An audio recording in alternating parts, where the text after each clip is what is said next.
قریب اجیب دعوت الداع اذا دعان فلیستجیبوا لی ولیؤمنوا بی لعلہم یرشدون۔ یہ آیت بڑی زبردست ہے اللہ کی رحمت کو بتانے کے لیے۔ ساڑی تا جی سندا ہی کوئی نہیں، یہ عام لوگ جی ساڑی تا رب سندا ہی کوئی نہیں، اور جو بیچارے ان پڑھ لوگ پیر سائیں تواڈی رب موڑ نہیں سکتا، ساڑی سندا کوئی نہیں، یہ اس سے بھی آگے چلے جاتے۔ او بھائی اللہ بڑا بے نیاز ہے، جس کی چاہے موڑ دے، جس کی چاہے سن لے، لیکن رب سب کی سنتا ہے، یہ یہاں بتانا ہے۔ وَإِذَا ان نہیں، ان شرط ہے اور اذا ظرفیت ہے، تو ان کی بجائے اذا سے ایک دم اللہ کی رحمت کا دروازہ کھلتا ہوا نظر آتا ہے۔ اذا سألک، عنی پہلے ہونا چاہیے، عبادی بعد میں ہونا چاہیے۔ جب میرے بارے میں میرے بندے پوچھیں، اللہ کو صحابہ نے سوال کیا، یسألونک یسألونک یسألونک، کتنا قرآن میں ہے، یسألونک عن المحیض قل هو اذی، یسألونک عن الانفال قل الانفال للہ والرسول، یسألونک عن الاہلہ قل ہی مواقیت للناس، یسألونک عن الیتامی قل اصلاح لہم۔ جتنے بھی صحابہ نے سوال کیے وہ آئے ہیں یسألونک، یہ آپ سے پوچھتے ہیں، ٹھیک ہو گیا؟ تو یا حبیبی یا محمد قل، آپ کہیے، یہ جواب ہے۔ یہ سارے قرآن میں طرز ہے، کوئی 14 کے 18 دفعہ یسألونک کا لفظ آیا ہے۔ صحابہ نے سوال کیا، اللہ کدھر ہے، قریب ہے تو مناجات کریں، دور ہے تو زور سے پکاریں۔ تو اس پر آیت یوں اترنی چاہیے تھی، یسألونک عنی، جیسے باقی آ رہا ہے سارے سوالوں کا جو لفظ آیا ہے یسألون، آپ سے پوچھتے ہیں، تو یہاں بھی ہونا چاہیے تھا آپ سے پوچھتے ہیں، عنی میرے بارے میں، قل تو آپ کہیے، ہوا قریب کہ وہ تمہارے قریب ہے۔ یہ میری بات سمجھ میں آئی؟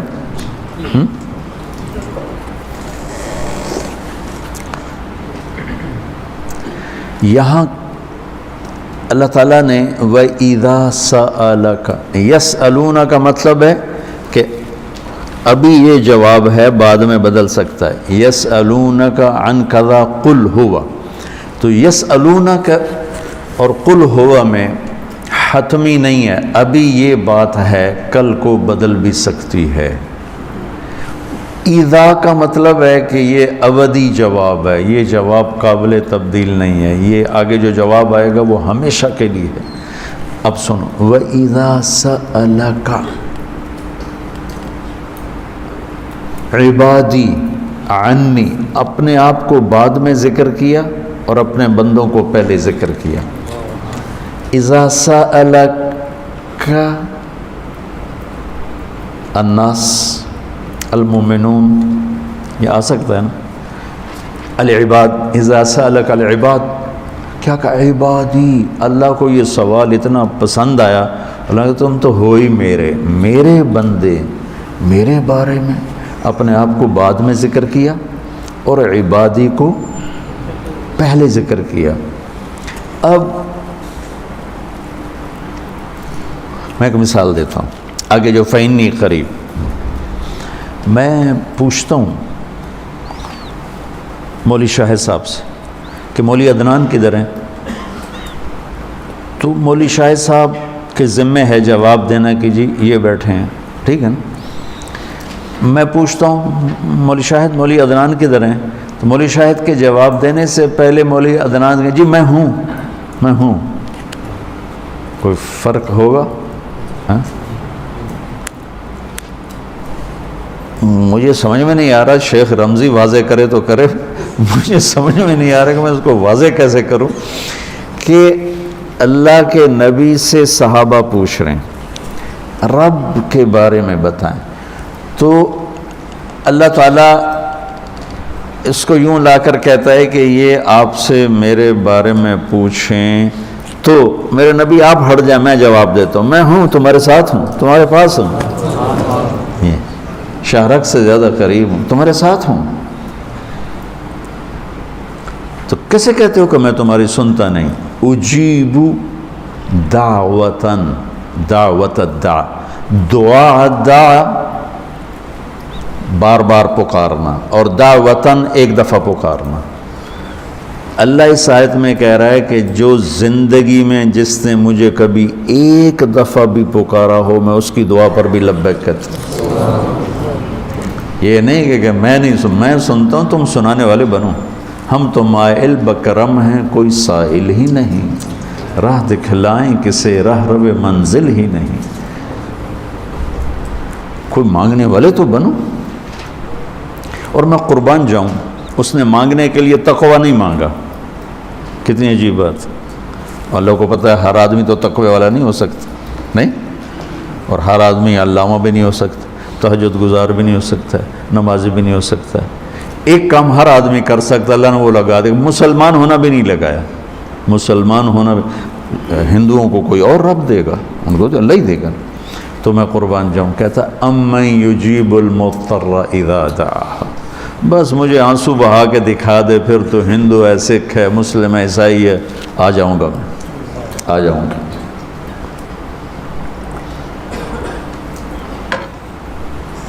سب کی سنتا۔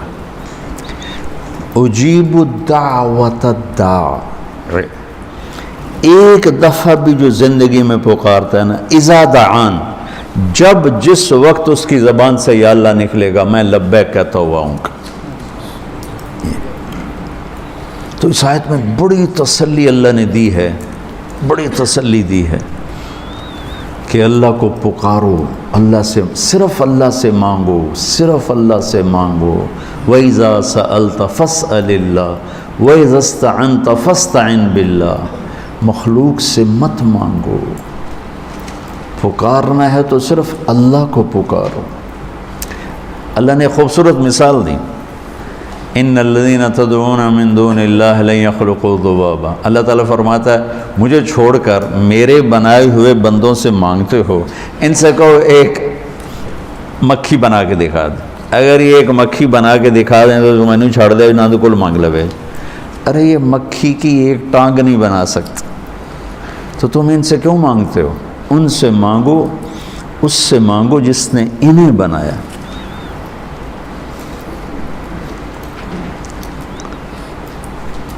تو اس آیت میں اللہ نے بڑی تسلی دی ہے کہ تم مانگنے والے رو دھو کے میرے سامنے رونا سیکھ لو، کر دوں، مضطر بن کے دکھا دو۔